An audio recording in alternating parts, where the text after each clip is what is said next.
आंदोलन तो मैं धन्यवाद करता हूं बाबा साहब का कि 90 वर्ष की उम्र में इस देश के लिए, इस देश के प्रजातंत्र को बचाने के लिए इतना बड़ा आंदोलन शुरू किया है। ये बहुत ही बड़ी और महत्वपूर्ण बात है।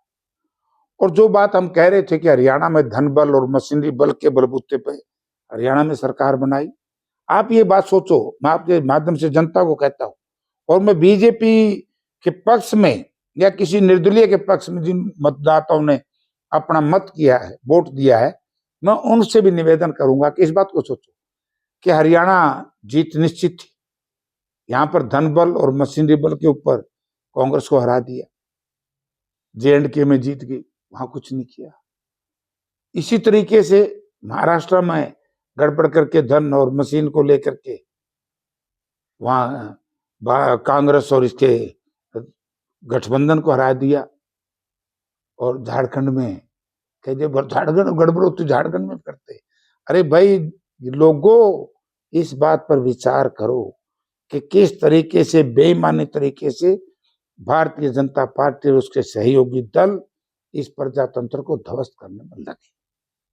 सर, जैसे अभी बीजेपी नेता जो महाराष्ट्र में तावड़े हैं, उन्होंने सोनिया गांधी और राहुल गांधी को नोटिस दे दिया, उनका खुद के ऊपर जो एक आरोप लगे थे उसको लेकर क्या है? कुछ नहीं, इसमें क्या होना जाना है इसका। ये लोग बोलना भी बंद कर देंगे, क्यों नहीं? ठीक बोले हैं राहुल जी, और वो तो पैसे दिखाई दे रहे हैं, जनता लूट रही है, वीडियो तो मैंने भी देखा है, उसमें क्या गलत है?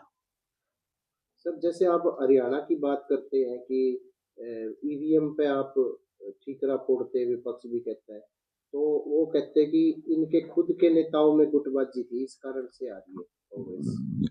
नहीं, उन नेताओं से कुछ भी फर्क पड़ने वाला नहीं है किसी से। कांग्रेस की हवा थी, लेकिन सबसे ज्यादा गड़बड़ इन्होंने मशीनों में। सर, किसान नेता जगजीत डल्लेवाल अब आंदोलन पे है, वो कह रहे कि हमारी एमएसपी को लेकर और तमाम 12 मांगे हैं, हमारा आगे आंदोलन हम जारी रखेंगे। तो किसानों को लेकर अभी सरकार ने मांगे भी पूरी नहीं की। देखो, ये तो धोखेबाज है, जुमलेबाज है कि जब भारत के प्रधानमंत्री महोदय ने खुद राष्ट्र के नाम संदेश में ये कहा कि मैं किसानों को पहचान नहीं सका, मुझसे गलती हुई है और मैं तीनों काले कानून वापस लूं, और उसके बाद एक कमेटी बनी, उसमें भी अमुक अमुक किसान नेताओं को शामिल किया जाएगा, और उस कमेटी में मैंने खुद पार्लियामेंट में मामला उठाया था कि उसमें था एमएसपी को कानून की गारंटी देना, हरियाणा और उत्तर प्रदेश में किसानों का जो मुआवजा बकाया उसको देना, और तीसरा उसमें था किसान का कर्जा माफ करना।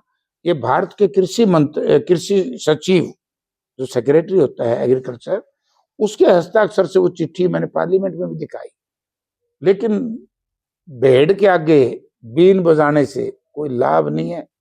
आज जनता ने जिस तरीके से बाबा साहब ने महाराष्ट्र में आमटे साहब ने निर्णय लिया है, ऐसा ही को कदम इस देश की जनता ने समय में उठाना पड़ेगा।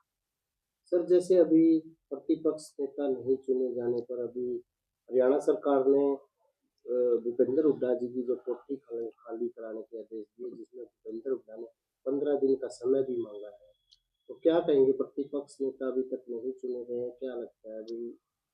ये कोई नहीं, विधायकों ने अपनी अनुशंसा हाईकमांड को दे दी, हाईकमांड फैसला कर देगा। और ये तो बीजेपी वाले बढ़ा चढ़ा करके इस तरह की चर्चा करते हैं। सबसे बुरी खबर तो ये है कि कै दिन हो गए रिजल्ट आए महाराष्ट्र के, सरकार नहीं बना सके।